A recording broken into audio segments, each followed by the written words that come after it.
zusammen, ich begrüße euch zu einem neuen Video. Ich freue mich sehr, dass ihr heute wieder mit dabei seid und wie man sieht, ich sitze im Kinderzimmer. Hier bei uns im Kinderzimmer ist ordentlich das Chaos ausgebrochen. Irgendwie gibt es hier eine Krustelecke nach der nächsten und wenn ihr meine Videos schon eine Weile schaut, dann wisst ihr vielleicht, ich hasse Krustelecken, aber sie tauchen immer wieder auf. Und es ist an der Zeit, dem Ganzen hier ein Ende zu bereiten. Ich möchte das Kinderzimmer aufräumen und auch ein bisschen ausmisten. Mein Sohn ist 3 Jahre alt und er hat jede Menge Spielzeug. Allerdings wird wirklich nur mit einem Bruchteil davon gespielt. Und so ein paar Sachen können hier einfach raus. Da ist er auch schon längst zu groß für und es staut sich ja trotzdem irgendwie immer noch in den Schränken an. Und ja, generell müssen hier mal wieder die Oberflächen schön aufgeräumt werden. Auf der Wickelkommode haust auch nur noch Chaos irgendwie. Das möchte ich auch mal wieder alles schön arrangieren. Wie gesagt, ein bisschen Spielzeug ausmisten. Wir haben auch ein relativ kleines Kinderzimmer, aber dafür auch so ein paar sehr große Spielzeuge hier stehen. Beispielsweise ein Kaufladen und ein großes Parkhaus. Und eins davon wird jetzt in den Flur auswandern. Da steht nämlich beides jetzt immer so in so eine Ecke gequetscht und man kommt irgendwie überhaupt nicht gut da dran und man kann einfach nicht gut damit spielen. Und eins davon kommt jetzt in den Flur. Und wir haben eigentlich auch schon längere Zeit vor ein Regal. Wir haben ein Kallax-Regal hier im Kinderzimmer, das, dass wir das hochkant stellen möchten. Ich tue mich damit noch so ein bisschen schwer, weil man dann einfach an die oberen Regalbretter oder ja, einfach nicht mehr drankommt. Und deswegen versuche ich das noch hinauszuzögern. Wir haben einen recht großen Flur hier, deswegen wird eins von diesen großen Teilen dann jetzt erstmal vorübergehend in den Flur ziehen, damit diese Ecke einfach ein bisschen freier ist und er da besser spielen kann. Generell denke ich einfach, weniger ist mehr. Und ich glaube, wenn hier nicht mehr so eine Reizüberflutung ist mit viel zu viel Spielzeug, dann fällt es ihm vielleicht so ein bisschen leichter, sich zu beschäftigen. Außerdem, die Wickelkommode ist dran. Es sind ihm ganz, ganz viele Sachen zu klein geworden. Ich habe auch schon ordentlich eingekauft in seiner aktuellen Größe. Da gibt es auch noch einen Haul zu. Das möchte ich halt auch wieder dann schön machen. Also nicht nur auf der Wickelkommode, sondern da drin. Und ich quatsch schon wieder ohne Ende, viel zu viel. Ich lege jetzt einfach los. Ja, was soll ich sagen? Auf geht's. Liegt schon wieder alles rum. So. Damit werde ich starten. Ich werde mit der Wickelkommode anfangen. Packen eure Kinder auch alles so gerne in irgendwelche Beutel und Tüten? Also es ist wirklich, es ist so krass. Er hat mal wieder alles aus seinem Kaufladen in diesen Beutel gepackt. Das räume ich gleich alles wieder schön ein. Aber erstmal kümmere ich mich um die Wickelkommode. Da muss nämlich ganz dringend Ordnung drin gemacht werden. Ich hole erstmal alles raus und dann sortiere ich alles weg, was zu klein ist und dann räume ich das so ein bisschen intelligenter hoffentlich wieder ein.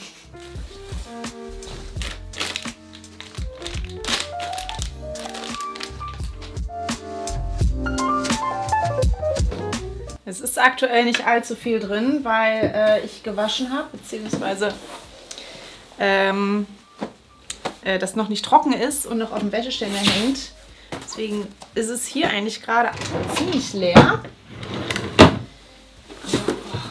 Also Kleidung ist tatsächlich nur in diesen 3 Schubladen drin. In der oberen sind noch die Windeln für nachts. Also er trägt nur noch Nachtswindeln und Waschlappen. Was sind da noch eigentlich drin? Gut. Alte Schwimmwindeln, die können nämlich eigentlich auch weg, weil die braucht er definitiv nicht mehr. Aber erstmal gucke ich jetzt hier durch.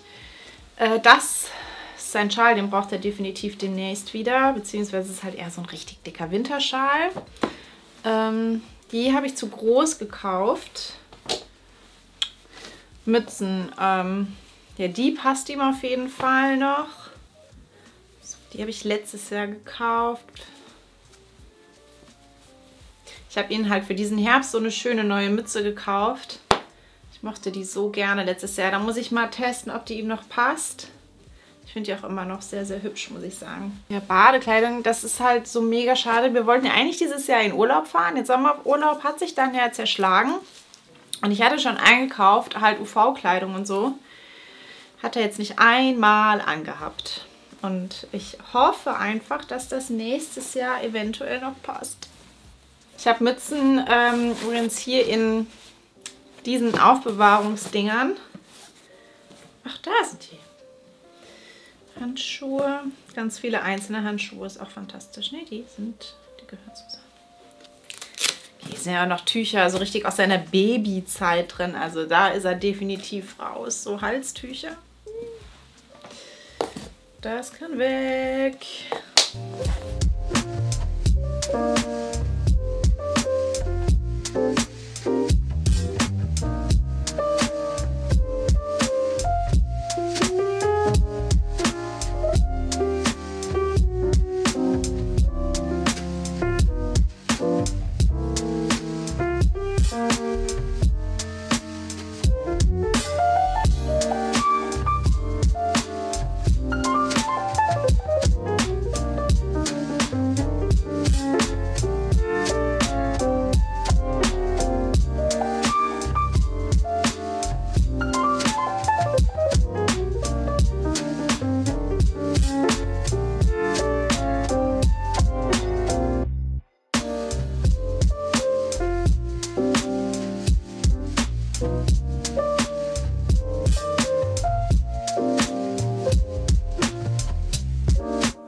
Kleiner Zwischenstand.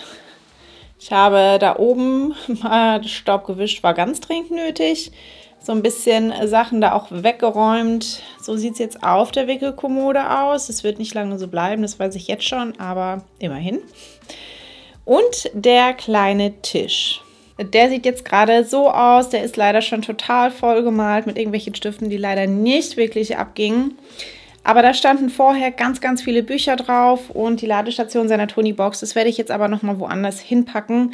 Und ich habe da jetzt einfach so ein paar, ja, ich sag's jetzt mal so Mitmachbücher hingestellt. Also da stehen seine Malbücher, 10.000 Stickerbücher, so ein Magnetbuch. Ja, einfach so eine kleine Auswahl an Büchern, die er sich so angucken kann. Noch ein schönes Wimmelbuch. Und in der Kiste sind die Stifte drin. Ich muss noch mal gucken, ob da jetzt nicht doch noch mehr an Büchern dazu kommt, weil nur unser Bücherregal, das reicht halt leider nicht mehr aus. Ja, und wie immer beim Aufräumen bzw. Ausmisten herrscht erstmal das Chaos, nämlich die Malbücher und seine ganzen Malsachen, die waren nämlich hier unten in dem Fach. Und das ist halt auch einfach nicht gut gelöst, fand ich, weil das ist irgendwie so ein ganzes Fach verschwendet für einen Haufen Papier, der sowieso nicht gebraucht wird irgendwie. Und da kann man auf jeden Fall nochmal durchsortieren. Das ist auch noch ein vollgemaltes Malbuch. Das werde ich jetzt halt auch erstmal wegtun. Und ja, wo ich halt auch auf jeden Fall mal durchsortieren muss, das sind halt die Bücher. Da sind nämlich auch einige dabei, die halt auch einfach nicht mehr für sein Alter sind. Das mache ich aber gleich. Nö, ich glaube, das mache ich jetzt als nächstes. Ich räume jetzt erstmal hier diese komplette Fläche frei und sortiere die Bücher durch. Und dann gucke ich, wie ich das hier so ein bisschen schöner machen kann. Obwohl schöner wird es wahrscheinlich nicht, aber ordentlicher vielleicht.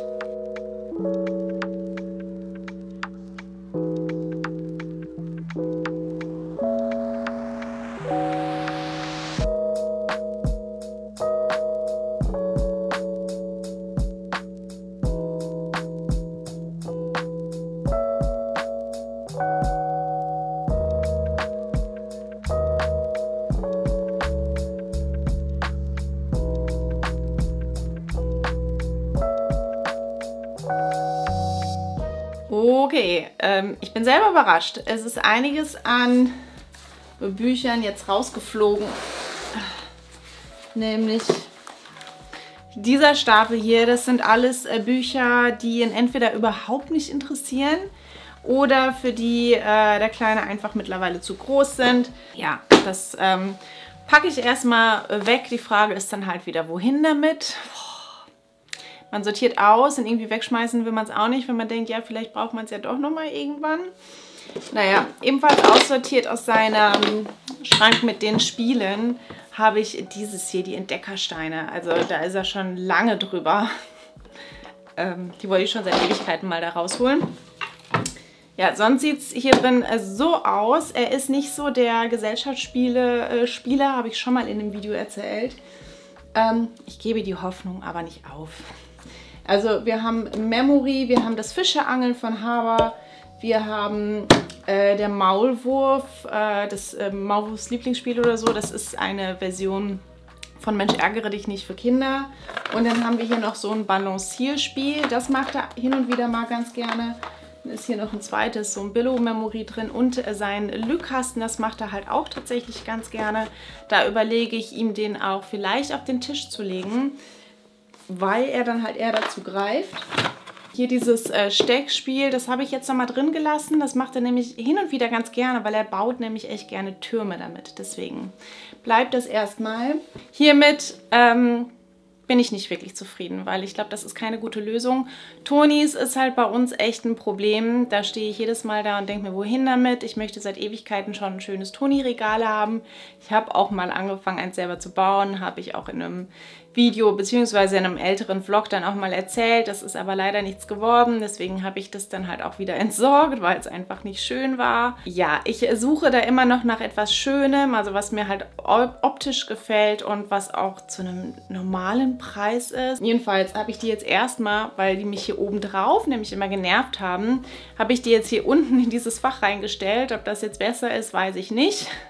Ich denke, sie werden trotzdem ständig umpurzeln und seine, die ganzen Tipptoy-Bücher habe ich daneben gestellt und 2 Puzzle, die wir haben. Wobei der Kleine eigentlich echt, gar nicht puzzelt. Also er ist überhaupt gar kein Puzzler, es interessiert ihn gar nicht. Ja, deswegen haben wir auch nur diese 2 Stück, die ich auch nicht selbst gekauft habe, die wir irgendwann mal geschenkt bekommen haben. Genau, vorher stand hier in diesem Fach die Lego-Kiste, mit der er tatsächlich sehr, sehr gerne spielt. Die habe ich jetzt hier unten. Lego Duplo mag er aktuell sehr gerne. Da mal als Tipp, das hat er zum 2. Geburtstag bekommen. Ein riesen Sammelsurium aus Lego Duplo, gekauft über eBay Kleinanzeigen. Ich finde, Lego Duplo gehört so zu den Sachen, die man meiner Meinung nach nicht neu kaufen muss. Da gibt es richtig coole Angebote bei eBay Kleinanzeigen, wo man dann halt so eine riesige Lego Duplo Sammlung für, keine Ahnung, 50 € oder so kriegt. Und neu wird man dafür halt, gerade mal einen Bruchteil davon für dieses Geld kriegen. Und da ist halt super viel dabei gewesen. Und da kann er stundenlang mit, also okay, er baut nicht stundenlang mit. Theoretisch könnte er damit stundenlang bauen. Er tut es nicht, weil er sich nicht so lange alleine beschäftigt. Aber hin und wieder kommt es vor, dass er halt echt mal so 15 Minuten alleine einfach Lego baut im Moment. Deswegen, damit er da ein bisschen leichter dran kommt, habe ich ihm die hier ins untere Fach gepackt. Sonst haben wir, ihr seht, dieses Fach ist leer. Achso, ich habe das da unten rechts gar nicht gezeigt. Da ist halt so ein bisschen, was hatte ich da reingemacht? Achso, das große Feuerwehrauto, Feuerwehrhelm, man kann es hier so ein bisschen sehen. Das ist jetzt so ein bisschen geknubbelt. Aber in diese Fächer mit den Türen davor guckt er halt einfach super selten rein. Und so ein Werkzeugkoffer wäre halt auch was ich eigentlich jetzt erstmal rausnehmen würde aus dem Zimmer. Aber Problem ist halt echt, wohin denn dann? Weil wir einfach keinen Stauraum mehr haben hier. Und jedenfalls dieses Fach ist jetzt frei. Und was ich damit mache, keine Ahnung. Ich denke, ich werde es jetzt erstmal leer lassen. Das hier, das ist die Kullabü-Bahn. Ich liebe diese Bahn. Aber der Kleine spielt gar nicht mehr damit. Also er hat das super gerne gemacht, als er noch kleiner war. Wenn ich ihm die aufgebaut habe, dass er dann da die Bälle hat runterfallen lassen, dann saß er auch immer da und hat immer schneller, schneller, schneller gerufen, weil er die dann ganz schnell hintereinander da runterfallen lassen wollte. Ich finde die wunderschön, diese Kullabü-Bahn. Ich bin halt wirklich so ein bisschen wehmütig und traurig drum, weil er wirklich gar nicht mehr damit spielt. Ich habe schon überlegt, die tatsächlich zu verkaufen. Also es sind zwei Sets sind das in einem. Und das Geld dann halt ins Sparschweinchen vom Kleinen zu packen, dass er sich damit irgendwann dann was anderes von kaufen kann oder so. Ich würde sie eigentlich, würde ich jetzt aus Platzgründen oder so, würde ich sie jetzt am liebsten eigentlich rausnehmen hier aus dem Zimmer.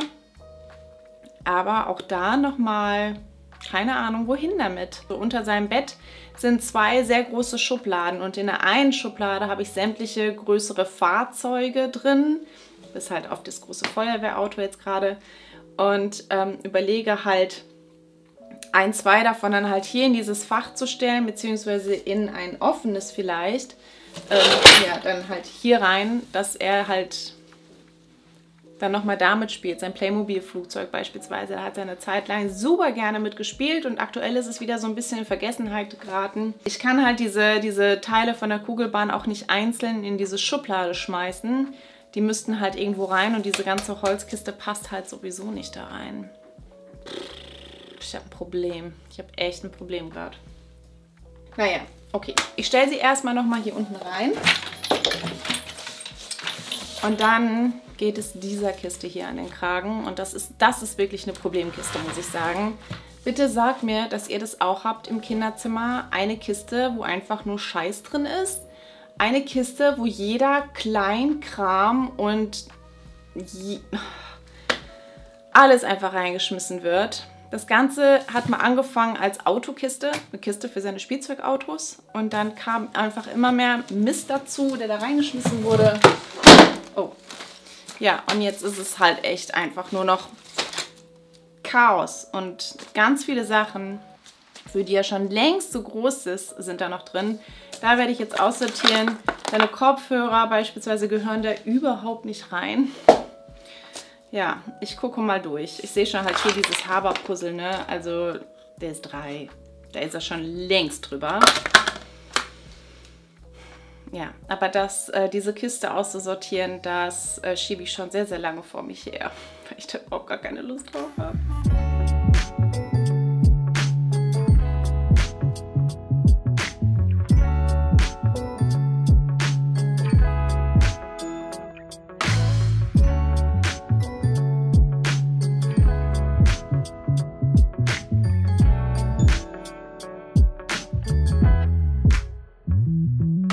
Das ist jetzt der Haufen mit aussortierten Sachen. Halt alles Sachen, für die der Kleine zu groß ist, habe ich ja schon erzählt.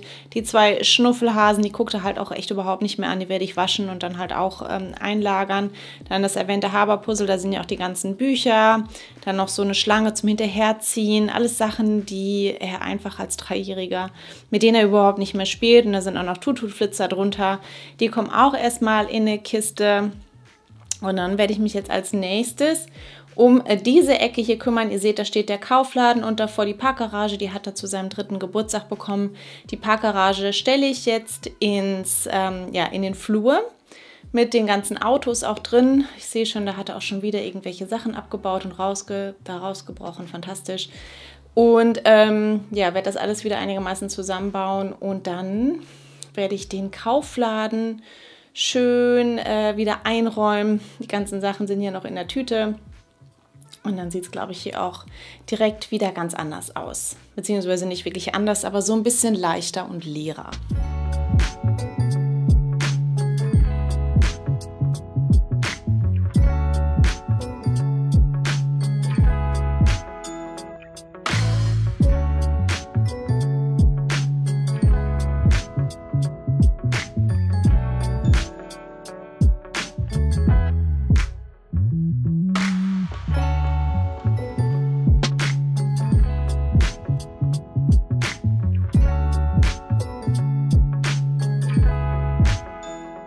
Es ist vollbracht.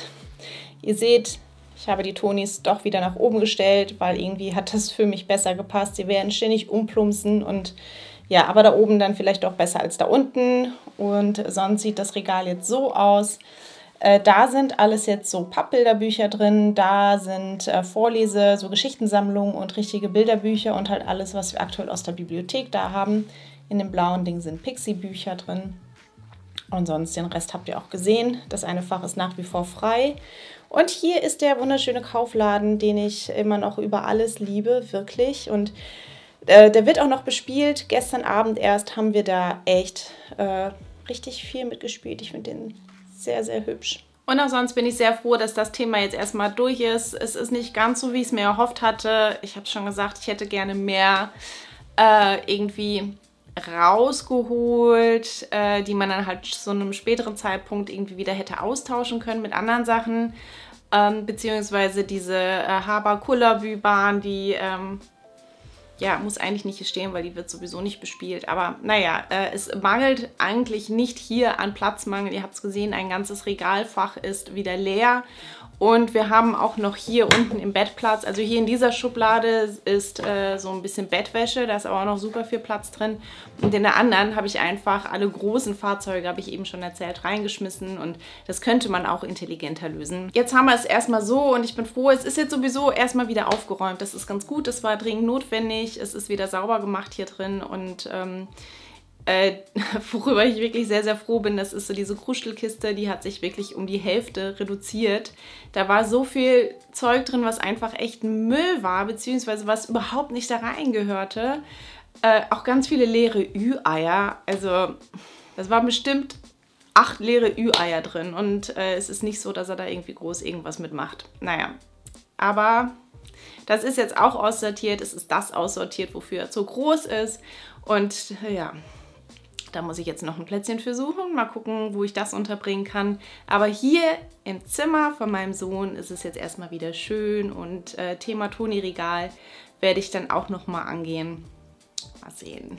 Vielleicht konnte das Video euch ein bisschen dazu inspirieren, auch mal durch die Kinderzimmer zu Hause zu gucken. Mal zu gucken, was da überhaupt noch wirklich drin sein muss. Und ein bisschen Ordnung zu schaffen. Und dann freue ich mich sehr über einen Daumen nach oben. Und wir sehen uns hoffentlich nächste Woche wieder zum neuen Video. Bis dann. Tschüss.